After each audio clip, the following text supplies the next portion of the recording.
No, I don't need to. What's that? No, I don't need to. Yeah, you do. So, ma'am, just listen to the question. Did your attorney talk to you about your rights? Yes. Okay, and did he go over this advice of rights form with you where he told you about the charges against you and your rights to a trial? Did you go through all that? Yes. Okay. Did you understand your rights? Yes. Okay. Oh, it's probation violation advice of rights form. Okay. And did you give him permission to sign your name on that? Yes, I did. Okay, I've signed the request for a court-appointed attorney. Mr. Fanto, what are you doing on this? Her old cases, she was picked up on warrant. She was stopped operating a vehicle on the car came back as no insurance was the reason she was stopped. Says one matter in Dearborn, Judge. She indicates that she's attending nursing school. So Miss Greggy, you've got these old cases. I don't see that you've had any other criminal activity dating back to these. So, but you have warrants. And if you're trying to like get your life together, you can't, how are you gonna do that when you got all these warrants out of district courts? On my birthday, I actually went and paid, you know, like Dearborn Heights and everything, and the probation officer there said that I didn't have anything else other than a warrant or in windup. So I went and paid that and went to court for Dearborn Heights. So had I known, I would have taken care of it had I known. On my birthday, I tried to take care of everything that I could. All right, I'm gonna give you $1,000 personal bond. I don't see any criminal history in quite some time. I mean, she's got one traffic hold, signed the request for court-appointed attorney, and we'll just set these for DOP hearing. Yes, Your Honor. Thank you.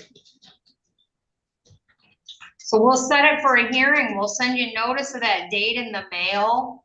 Ms. Greggy, make sure you come. These cases are so old and you've got no new history. There's a potential they may just be closed out, but you have to show up. Yeah, thank you. All right, you're all set. Thank you.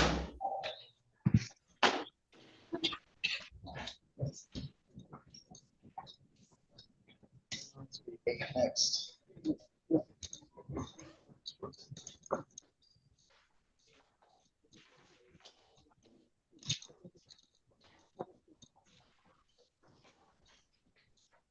Ms. McGuire, Mr. Derek Lewis.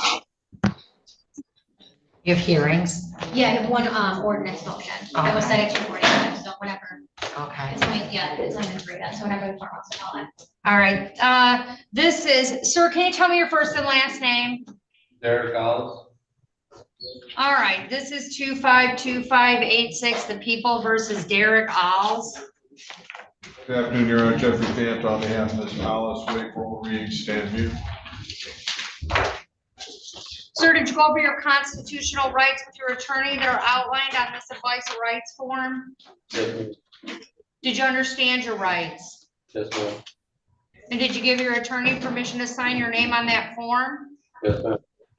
All right, I've entered a not guilty plea on your behalf. I've signed the request for a court-appointed attorney. You've got one of these misdemeanors is a 1-year misdemeanor. The other is a 93-day.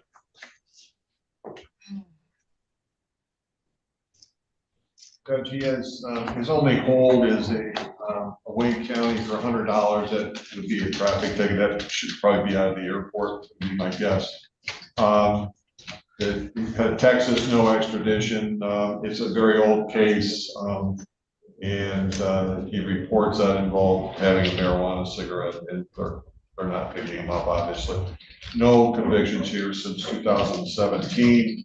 He understands the court's concerns relative contact, and he understands he can't go back to the Elm Street address. We provided an address. He'll be residing with his father. The parties do have children together. There is a relationship between the father and Ms. LePage, and we've just asked that contact be allowed through the dad just for the purposes of exchanging the children and getting his personal items.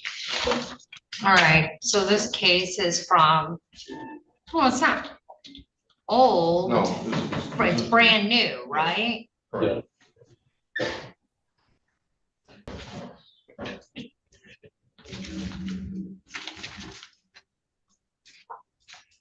All right, sir, Yes. you have a $2,500 personal bond. These are your bond conditions.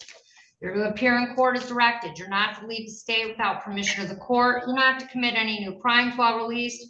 You're to immediately notify the court of change of address or phone number. I have made a notation on the file that the address on the advice of rights is where we should be sending your mail. You're to have no contact with the complaining witness. You can have no contact with Erica LePage. Do you understand me? Yes, ma'am. You cannot return to this address. Is this on Elm Street? You cannot go back to 8104 Elm Street in the city of Taylor.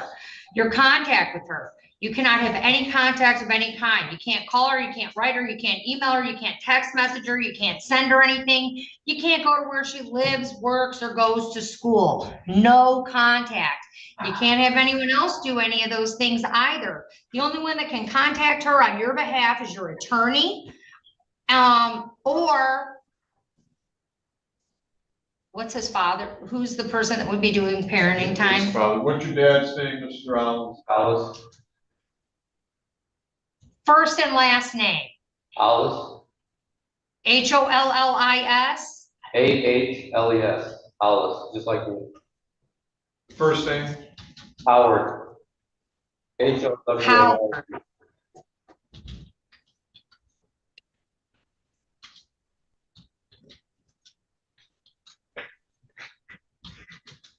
All right, the only one that could potentially contact her is your dad for purposes of parenting time. No other reasons. The only thing he can do is talk to her about that. You can't go. I'm sorry, could he also arrange personal items if? Oh, he needs a one-time visit? Yes. We'll allow one-time visit to obtain your belongings. You must be accompanied by a police officer so you can speak to the police department before your leave today to try and set up that civil standby. Or if dad can work that out, is that okay as well? And if she doesn't want dad to be involved in that particular item, that's fine. He can use the police. I just don't have her here, so I don't know what That's fine. her thought. I mean, like the kids are kind of different. Yeah, well, that's fine, Judge. Just contact the police regarding your personal items, Mr. Alice. Okay. You can't possess or have access to firearms or other dangerous weapons. You can't consume alcohol or illegal drugs.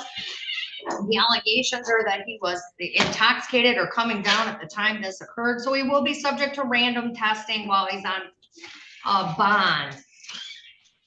All right, this is Mr. Otis Purdue, 243383FY, and we also have 242504, and that's the misdemeanor offense. Good afternoon, Your Honor. Jeffrey Pant on behalf of Mr. Purdue, waive formal reading, request the warrants be recalled. All right, so the warrants will be recalled. On the felony case, sir.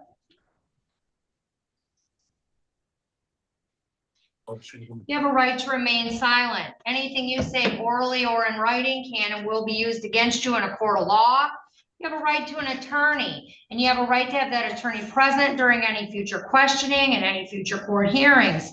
In the event you can't afford an attorney, one will be appointed to represent you, and I've signed the request for a court-appointed attorney to ensure you have counsel at your next court date. You have 2 days within the next, 21 days. The first is your probable cause conference.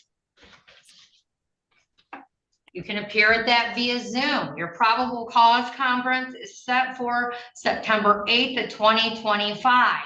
Following that, you will have a preliminary exam. At that examination, the prosecutor must show that a crime was committed and probable cause exists to charge you with that crime. And that will be set for September 15th of 2025 in person at the 23rd District Court.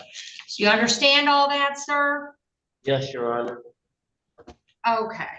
And then, on the misdemeanor offense, But that is a state case, if we could get that set for the 8th. it is a state case. Yes, sir.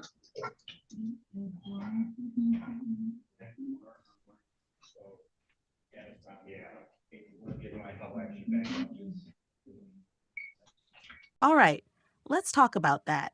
This hearing in front of Judge Victoria Shackelford was a classic district court mix.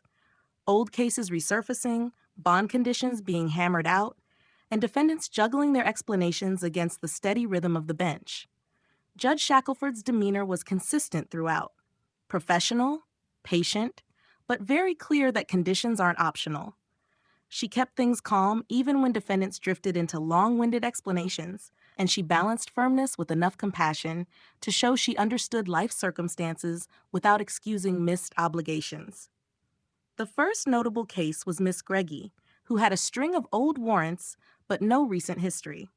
She explained that she had tried to clean up everything on her birthday, paying off other matters and checking with probation offices, only to later find there were still open warrants. Her tone was sincere, almost apologetic, and you could sense she was trying to straighten things out while also balancing school. Judge Shackelford took that into account, noting the long gap since her last trouble and granting a personal bond instead of anything harsh.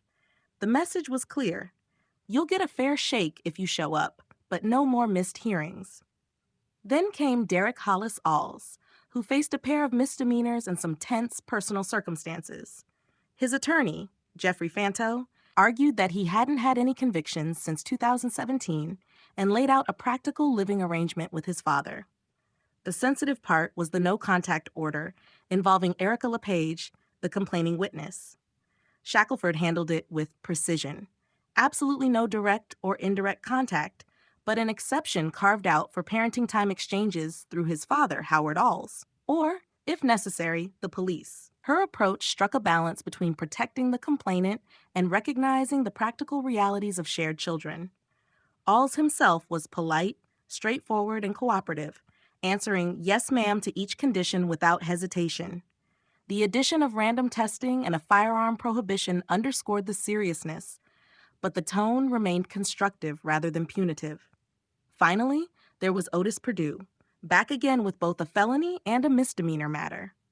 His record is lengthy and well known to the court, but this session was less about history and more about resetting the process after missed appearances.